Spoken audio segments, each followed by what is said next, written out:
नाज़रीन अस्सलाम वालेकुम, मैं जाहिद अमीन। रिसाइट टुडे में एक मरतबा फिर आपका इस्तकबाल है, स्वागत है।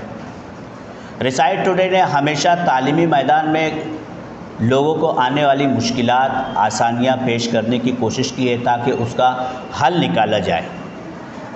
गुज़श्ता कई सालों से टीईटी एग्ज़ाम के ताल्लुक़ से हुकूमती अदारों की जानिब से अहम मालूमात दी जा रही है, एग्ज़ाम लिए जा रहे हैं।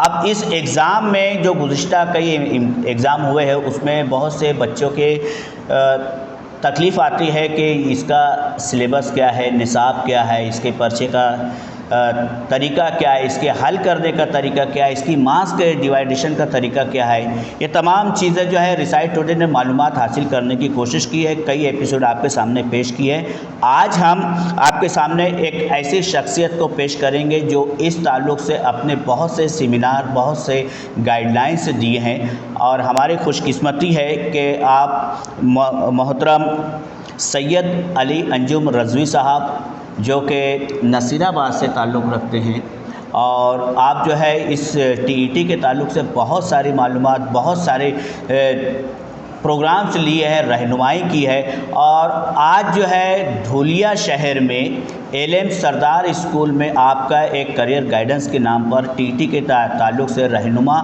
कैंप है, वर्कशॉप है और हमारी खुशकिस्मती है कि वो हमसे मिले हैं और हमसे बात कर रहे हैं। सर, रिसाइट टुडे में सबसे पहले आपका इस्तकबाल है, खुशामदीद है। बहुत शुक्रिया। जैसा कि आज एलएम सरदार में एक यक रोज़ा वर्कशॉप आपके रहनुमाई में चल रहा है, मैं ये पूछना चाहूँगा कि टीईटी क्या है और इसे किस तरह से देखना चाहिए।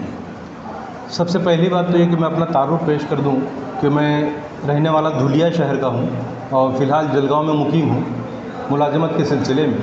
मैं गुज़िश्ता 29 वर्षों से पेशे दर्स व तदरीस से वाबस्ता हूं और टीईटी मेरा एक शौक़ है, एक जुनून है। जब 2008 में इस एग्ज़ाम का नाम सीईटी था, कॉमन इंट्रेंस टेस्ट, उस ज़माने से मैं वर्कशॉप लेता रहा हूँ।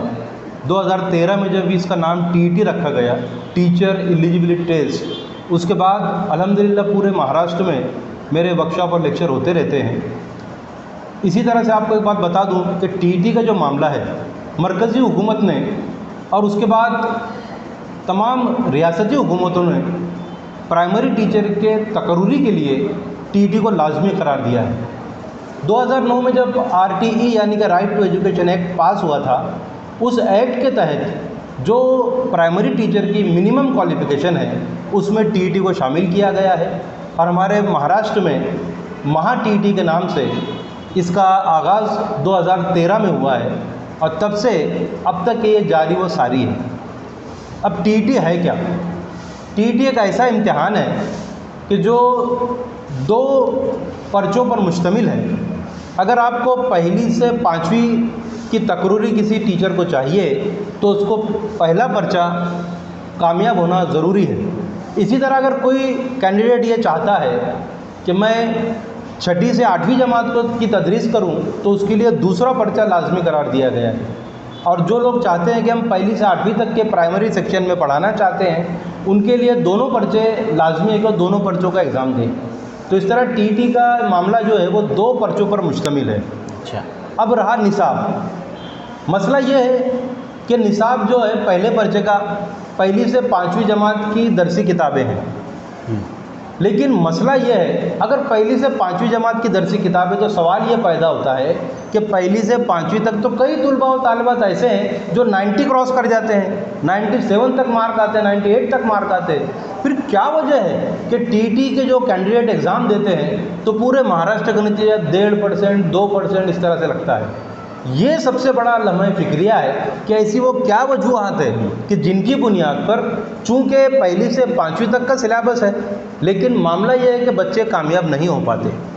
इन्हीं चीज़ों पर मैंने अपनी तवज्जो मरकूज़ की है और गुज़िश्ता 13 वर्षों से इसी फील्ड में काम कर रहा हूँ और मैंने वो चीज़ें ढूंढ निकाली है कि वो ऐसी क्या वजूहात है कि बच्चे हमारे नाकामयाब क्यों होते हैं। इसी तरह दूसरा जो पर्चा है उसका जो तालीमी निसाब है वो 6ठी से 8वीं तक है और यहाँ भी वही मामला है कि बच्चे पास नहीं होते, 1.5-2% रिज़ल्ट लगता है, जबकि 8वीं तक के बच्चे जो है वो बड़ा स्कोर करते हैं, 90 के ऊपर जाते हैं। तो यही सब बातें हैं और इन्हीं बातों की वजह से मैंने इस तरह के वर्कशॉप अरेंज करना शुरू किए।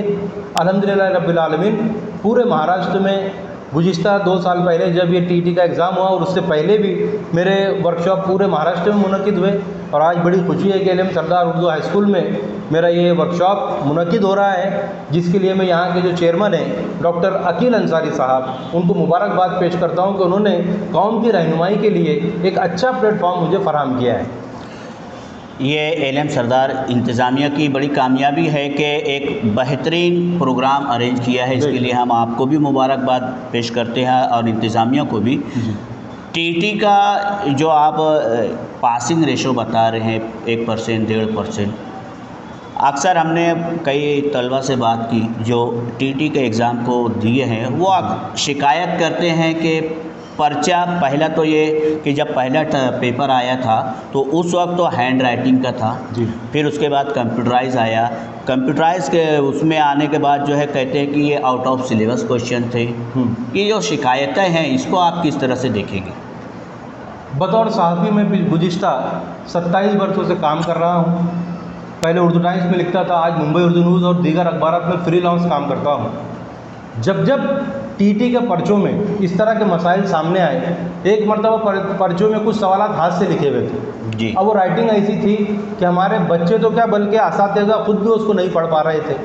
फिर गुज़िश्ता बरस जो पर्चा आया उसमें सवालातों में काफ़ी गलतियाँ थी, सवालात में गलतियाँ थी। अब उस वक्त मेरे मज़ामीन उन पर्चों के ख़िलाफ़ मुंबई उर्दू न्यूज़ में बड़े ही फ्रंट पेज पर छाए हुए। मैंने उसमें लिखा था कि जाहिल पेपर सेटरों की, मेरी हेडिंग थी कि जाहिल पेपर सेटरों की वजह से हमारे उर्दू तलबा और तालिबात का बहुत नुकसान हो रहा है। मामला यह है, इसमें एक बहुत अहम बात की तरफ मैं आपकी तवज्जो मबज़ूल कराऊंगा, जिस पर मैंने एक separate article Mumbai Urdu news में लिखा था।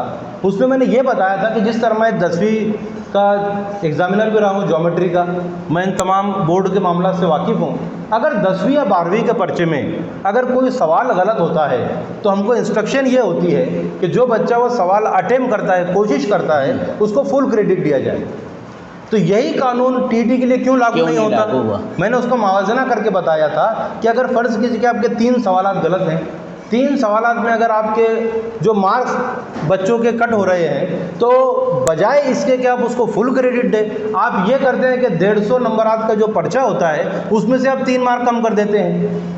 और जो आपका पासिंग का जो क्राइटेरिया है कि ओपन कैटेगरी के लिए आप 60% में पास करते हैं यानी 90 मार्क होना चाहिए, और ओबीसी वगैरह के लिए 55% यानी कि 83 मार्क होना चाहिए, वो पासिंग क्राइटेरिया में आप मार्क कम करते हैं। इस तरह बच्चों का बहुत बड़ा नुकसान होता है। मैं यहाँ पर आपके चैनल से, रिसाइट टुडे के चैनल से, मैं आप यहाँ पर एक बहुत अहम बात बता रहा हूँ कि हुकूमत से हम मुतालबा करते हैं कि जिस तरह 10वीं और 12वीं के बोर्ड के पर्चों में जब किसी सवाल में गलती होती है और जो बच्चे उसको अटेम्प्ट करते हैं तो जिस तरह उनको फुल क्रेडिट दिया जाता है, टीटी के पर्चों में भी फुल क्रेडिट दिया जाए ताकि बच्चों का नुकसान ना हो।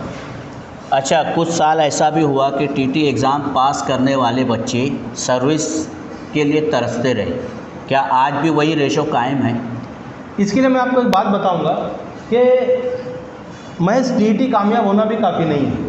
हुकूमत ने 2017 में टेट को मुतारिफ कराया, teachers ability and intelligence test. अब इसका मामला ऐसा है टेट का कि ये तो है कि मिनिमम क्वालिफिकेशन टीटी ज़रूर है, लेकिन इसके अलावा अगर आपको किसी सरकारी इदारे में नौकरी पानी है, मिसाल के तौर पर आपको नगर पालिका, महानगर पालिका या ज़िला परिषद में आपको अगर मुलाजिमत चाहिए तो इसके लिए आपको टेट एग्ज़ाम कामयाब होना ज़रूरी है। और वहाँ पर जितनी वैकेंसी है उसमें टेट के मुताबिक एक मेरिट लिस्ट तैयार होती है और उस मेरिट लिस्ट के एतबार से वहाँ पर मुलाजिमत दी जाती है। मामला ये रहा कि पिछली मरतबा तकरीबन 12 से 12,500 बच्चों ने टेट कामयाब करने के बाद उसकी जो वेबसाइट है पवित्र पोर्टल, उस पर उनका एनरोलमेंट हुआ, लेकिन उसमें से बदकिस्मती से तकरीबन 5,000 कुछ बच्चे नौकरी पा सके। लेकिन अभी खुशी की बात यह है कि हुकूमत महाराष्ट्र ने एक GR जारी करके कहा है कि जो बाकी बचे हुए बच्चे हैं वो 6,000 से ऊपर कुछ बच्चे हैं, उनको भी अभी फ़ौरन उनके लिए भी भर्तियाँ निकलने वाली है और उनके लिए भी रोशन मुस्तकबिल की ज़मानत हुकूमत ने दी है। अच्छा सर, डीएड अपने एक टीचर बनने के लिए डीएड ज़रूरी है, डीएड की सर्टिफिकेट ज़रूरी है। फिर उसके बाद हुकूमत बोलती है टीटी पास कीजिए, फिर हुकूमत बोलती है कि जो टीटीए पास करेगा फिर वो टीएड आईटीए पास टेट पास करे। तो ये सारी बंदिशें, ये जकड़न क्यों लगाई जा रही है? 2009 में जब आरटी पास हुआ, right to education act pass हुआ, तो उसमें ये बताया गया कि टीचरों की जो अहलियत है, अगर हम अपने अतराफ़ का जायज़ा ले लें तो टीचरों का जो मामला है, मैं भी उसी पेशे से वाबस्ता हूँ, लेकिन टीचरों असातिज़ा की जो कमियां हैं वो भी उजागर होती है कि वो उतने पावरफुल नहीं है, उतने कैपेबल नहीं है, उस जो सब्जेक्ट वो पढ़ा रहे हैं उसमें वो कितने कैपेबल है। तो मामला ये रहा कि हुकूमत ने फिर एक गाइडलाइन जारी किया कि महज डीएड एग्ज़ाम पास कर लेना अब प्राइमरी टीचर की तकर्रुरी के लिए काफ़ी नहीं है। टीटीए का ऐसा एग्ज़ाम है, आपको मैं बता दूं कि बच्चा अगर वो ग्रेजुएट है, वो अगर आर्ट से ग्रेजुएट है तो उसको भी रियाजी का पर्चा देना है, अगर वो साइंस से ग्रेजुएट है तो उसको भी लैंग्वेज देना है। जिस तरह से एक इंसान को पूरी तरह से, एक टीचर को ऑलराउंड डेवलपमेंट बच्चों का करना है तो उसको पहले खुद का ऑलराउंड डेवलपमेंट करना है। वरना मामला ये होता है कि जिस तरह से एक आँख का डॉक्टर कान को नहीं पहचान सकता और जिल्द के डॉक्टर दिल की धड़कनों को नहीं नाप सकता, टीचर का मामला ऐसा नहीं होना चाहिए। उसको हर सब्जेक्ट पर उबूर हो, और उसको उबूर आने के लिए ही हुकूमत ने टीटी को लाजमी करार दिया है। अब टीटी लाजमी करार देने के बाद आप जानते हैं कि हमारे अतराफ़ में जो तालीमी इदारे हैं उसमें किस तरह रिश्वत सतानी है। अब वो रिश्वत सतानी को किस तरह रोका जाए, इसलिए गवर्नमेंट ने एक और एग्ज़ाम को लागू किया जिसका नाम टेट है। उस एग्ज़ाम में जो बच्चा मेरिट में आता है, यानी वो अगर अच्छे निशानात उसको मार्क्स मिलते हैं तो उसका डायरेक्ट अपॉइंटमेंट होता है। यहाँ पर रिश्वत सतानी को कम करने के लिए एग्ज़ाम दिया हुआ है। वरना अब तक के मामला ये था कि मुलाजमतें जो इंतज़ामिया है उनके भरोसे होती थी, या फिर जो सरकारी इदारे हैं, जो लोकल बॉडीज़ है, वहाँ पर जो अफसरान हैं उनके भरोसे पर हमारी तकर्रुरियाँ होती थी। लेकिन टेट के आने के बाद अब टेट की मेरिट लिस्ट के हिसाब से भर्तियाँ होंगी, और ये हम सब के लिए बहुत बेहतरीन इक़दाम हुकूमत का है। तो सैयद रज़वी सर जो है हमारे सामने डीएड सर, और उसके बाद जो है टीटी, और उसके बाद जो है टेट, ये पूरी तरह से ये तस्वीर वाज़े कर दी है। सर मैं यहाँ पर एक सवाल और रहूँगा कि जैसा कि टेट कहा है, टेट पास अगर कैंडिडेट है तो क्या प्राइवेट स्कूलें उसको अव्वलियत देगी? अब मेरी एक बात समझ में नहीं आती बतौर साफ़ी कि हम अक़लियतों के लिए लड़ते रहते हैं, अक़लियतों की सहूलियत के लिए लड़ते रहते हैं, लेकिन कभी कभी हमारी ये जो जंग है, जो जिद्दोजहद है, ये कभी कभी हमारे लिए नुकसानदेह होती है। मिसाल के तौर पर अभी मामला ये है कि अगर आपकी लोकल बॉडीज़ है, नगर पालिका, महानगर पालिका या ज़िला परिषद, वहाँ पर अगर कोई भर्ती निकलती है तो टीचर का जो अपॉइंटमेंट है वो टेट की बुनियाद पर होगा। फ़र्ज़ कीजिए अगर मालेगांव नगर पालिका में या मालेगांव महानगर पालिका में 10 टीचरों की भर्ती निकलती है, अगर 50 टीचरों ने वहाँ पर एप्लीकेशन किया है तो पहले 10 टीचर जिनको टेट के मेरिट के हिसाब से उनको लिया जाएगा। इसी तरह का मामला उर्दू के अलावा जितने ज़रिए तालीम हैं उनमें भी टेट लागू है। लेकिन इसे अब आपकी खुशकिस्मती समझिए या बदकिस्मती समझिए कि हमको माइनॉरिटीज़ को जो सहूलतें दी गई है उसमें एक सहूलत ये भी है कि ये टेट का फार्मूला जो है और तकर्रुरी के लिए टेट को लाजिम करार देना, ये उर्दू ज़रिए तालीम में नहीं है। यानी अक़लियती इदारे जिस तरह पिछले दौर में भर्ती करते थे, आज भी उसी दौर में वो भर्ती कर सकते हैं। और ये मैं समझता हूँ कि आलमिया हैं, हमारे जो अक़लियती जो लीडरान हैं, जो हमारे रहनुमा हैं, जो कौम की फलाह बहबूद के लिए काम करते हैं, उनको चाहिए कि हुकूमत से इस बात पर वो मुतालबा करें कि जिस तरह दीगर ज़रिया तालीम के स्कूलों में टेट की बुनियाद पर भर्ती होती है, इसी तरह अक़लियती तालीमी इदारों में भी टेट की बुनियाद पर भर्ती हो। आपको एक बात और बता दूं कि 2017 में जब पहली मरतबा टेट का एग्ज़ाम का ऐलान हुआ, उस वक्त से लेकर आज तक के एक उर्दू ज़बान में नाचीज़ी की वाहिद किताब है 640 सफ़ात पर मुश्तमिल, जिसे तरक्की तालीम मालेगांव ने शाये किया है, और आज भी वही किताब राइज है। और मुझे बड़ी खुशी है कि जब 2017 में टेट का एग्ज़ाम हुआ था तो मैं समझता हूँ कि 60 से 70% सवालात मेरी उसी किताब से आए थे। लिहाजा मैं तो ये कहूँगा कि हमारे तुलबा व तालिबात, अक़लियती तुलबा व तालिबात बात को कि आप टीटी का इम्तिहान भी दीजिए और टेट का इम्तिहान भी दीजिए, ताकि आपका मुस्तकबिल रोशन हो जाए। सर, सिलेबस के हिसाब से अगर हम देखें तो बच्चे 5वीं तक के जो है वो निसाब पार कर लेते हैं, लेकिन जब सेकंड टर्म उनका आता है, 8वीं तक के सिलेबस आता है, तो उसमें उनको ऐसा लगता है कि हमसे जो पेपर लिया गया वो आउट ऑफ सिलेबस लगा है, या एग्ज़ाम के बाद वो पेपर देने के बाद जब वो बाहर निकलते हैं तो वो आपस में गुफ्तगू करते हैं कि अरे ये क्वेश्चन तो हमारे सिलेबस में नहीं है, हमने पढ़ाई की तो उसमें से नहीं, या तो 5वीं से 8वीं के बाहर। ये बच्चों को ऐसा क्यों लगता है? ये डिफ़िकल्टी अक्सर उनको ये परेशान करती, तो आप इसका हल क्या बताएंगे? जैसे कि मैंने पहले अर्ज़ किया कि जो पहला पर्चा है उसका निसाब तालीम पहली जमात से 5वीं जमात तक है, लेकिन एक बात सबसे अहम है जो गवर्नमेंट ने अपने सर्कुलर में वाज़ेह तौर पर बयान कर दी है, लेकिन उस तरफ जो लेक्चर लेने वाले हैं, जो किताबें तरतीब देने वाले हैं, उनकी तवज्जो उतनी नहीं गई है। उसमें ये कहा गया है कि गो के सिलेबस तो पहली जमात से 5वीं जमात तक रहेगा पहले पर्चे का, लेकिन उसकी सतह दुश्वारी यानी डिफ़िकल्टी लेवल 10वीं जमात तक रहेगी। तो अब यहाँ पर मसला ये आता है कि हम पहली से 5वीं के निसाब की तालीम तो बच्चों को देते हैं, लेकिन हम ये नहीं समझा पाते कि जो पहली से 5वीं तक की निसाबी इकाइयाँ हैं उस पर जो सवालात आने वाले हैं वो 10वीं के लेवल के आने वाले हैं। और जब सवाल बच्चों के सामने आता है तो उनको लगता है कि आउट ऑफ सिलेबस सवाल है, जबकि वो जो सवाल होता है वो आउट ऑफ सिलेबस नहीं होता, बल्कि वो उसी निसाबी इकाई पर एप्लीकेटिव क्वेश्चन होता है, जिसे इत्तलाकी सवाल हम कहते हैं। यही मामला पेपर सेकंड का है कि उसका निसाब तो गो के 6ठी से 8वीं तक होता है, लेकिन उसके सवालात की जो नहज है गवर्नमेंट के सर्कुलर में दर्ज है वाज़ेह तौर पर कि उसके सवालात की जो नहज है वो 12वीं जमात के लेवल की होगी। अब अगर कोई बच्चा ये देखता है कि उसको 6ठी से 8वीं का सिलेबस पढ़ना है, लेकिन अगर वो 12वीं जमात के सवालिया पर्चे को नहीं देखता तो वो कभी भी टीटी का इम्तिहान पास नहीं हो सकता है। मैं आपको मिसाल देता हूँ, चूँकि मैं रियाजी का मुदर्रिस हूँ इसलिए मैं आपको मिसाल देता हूँ कि फ़ीसा गौरस का मसला तो 8वीं जमात में उसका तारुफ है कि वतर का मुरब्बा बराबर कायदे का मुरब्बा जमा इर्तिफा का मुरब्बा। तो बच्चों को तवक्को ये होती है कि सवाल में 2 ज़िले दिए जाएंगे और तीसरे ज़िला पूछा जाएगा, ऐसा नहीं होता, बल्कि उस पर एप्लीकेटिव टाइप के क्वेश्चन आते हैं। सवाल होता है कि एक दीवार से एक सीढ़ी लगाई गई है, सीढ़ी का पाया दीवार से 4 मीटर के फासले पर है और सीढ़ी का ऊपरी हिस्सा ज़मीन से 5 मीटर के फासले पर है, तो सीढ़ी की लंबाई मालूम कीजिए।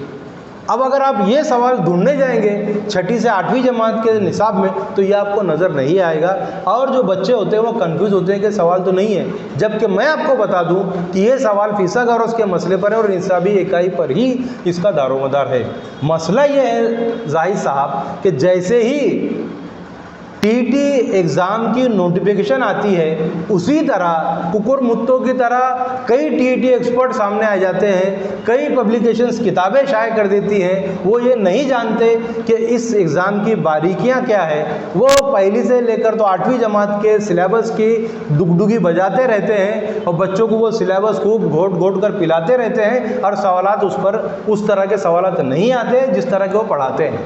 तो मैं ये चाहूँगा कि अगर कोई टीटी एक्सपर्ट हो या कोई किताब निकालने वाला हो, उसको चाहिए कि गवर्नमेंट के सर्कुलर को पूरी तरह से पढ़े और न सिर्फ ये देखे कि निसाबी इकाइयाँ क्या है, बल्कि ये भी देखे कि सवालिया पर्चों का जो डिफ़िकल्टी लेवल है और जो सवालात की नहज है वो कौन सी जमात पर है।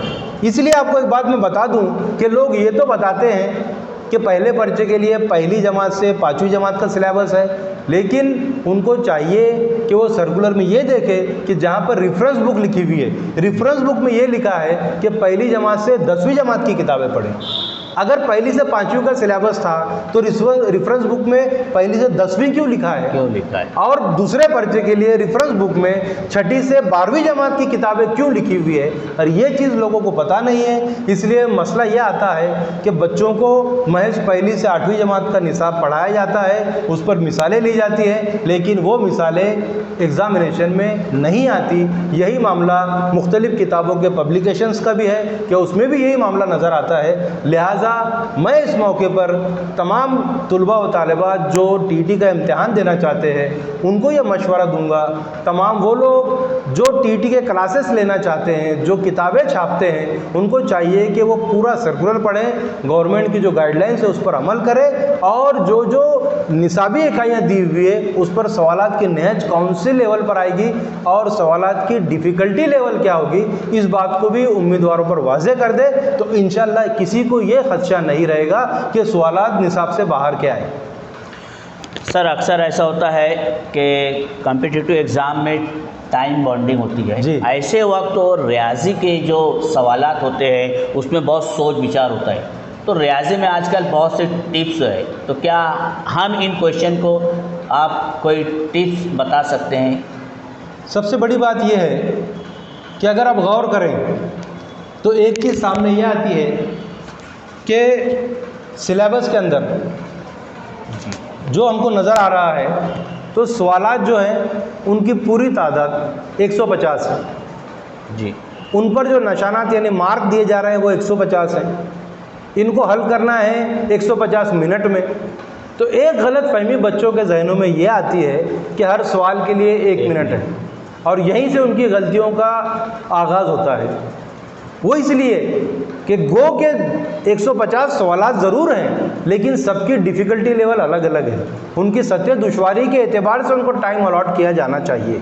जैसे मिसाल के तौर पर रियाजी के लिए 30 सवालात है, तो उसको 30 मिनट में हल करने की कोशिश न करें, बल्कि उसकी सतह दुश्वारी ज़्यादा है, उसको ज़्यादा वक्त दें। अब मसला ये आता है कि रियाजी के अंदर जो सवालात होते हैं उनको अगर आप हल करने जाएंगे, कई सवालात ऐसे होते हैं कि उनको हल करने में 5-5, 6-6, 7-7 मिनट लगते हैं। अगर इतना वक्त एक सवाल के लिए दिया जाएगा तो पूरा पर्चा 30 मार्क का हल करने के लिए उनको काफ़ी वक्त दरकार होगा। लिहाजा इस मौके पर मैं ये कहूँगा कि रियाजी के सवाल हल करने के लिए कुछ ट्रिक्स है।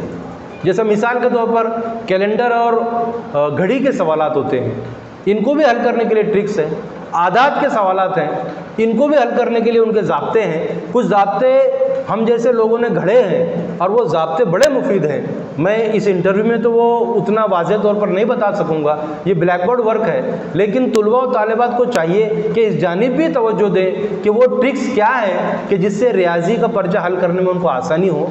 अगर वो ट्रिक्स को अपनाते जाएंगे तो इंशाअल्लाह ताला वो जो 30 मार्क के रियाजी के सवालात है वो बमुश्किल 50 मिनट में उसको आसानी से हल कर लेंगे और 30 के 30 मार्क उनकी झोली में गिर जाएंगे। जी, हमारे सैयद अली रज़वी सर जो है आपको टीईटी के ताल्लुक़ से गाइडलाइन दे रहे थे, और हम उम्मीद करते हैं कि जिस तरह से पिछला हमारा टीईटी के ताल्लुक़ से प्रोग्राम कामयाब रहा, इंटरव्यूज़ कामयाब रहे, और हम यही उम्मीद करेंगे कि रज़वी साहब का ये इंटरव्यू और ये गाइडलाइन आपके लिए मुफीद हो। रज़वी साहब, आपने हमें वक्त दिया, हम एक मरतबा फिर आपके शुक्रगुज़ार हैं और उम्मीद करते हैं कि टीईटी के ताल्लुक़ से जो गलतफ़हमियाँ पैदा हो रही है, इंशाअल्लाह आपके इस बात से जो है वो सारी गलतफ़हमियाँ दूर हो जाएंगी और बच्चे कामयाबी की मंजिल को तय करेंगे। बहुत बहुत शुक्रिया। बहुत शुक्रिया।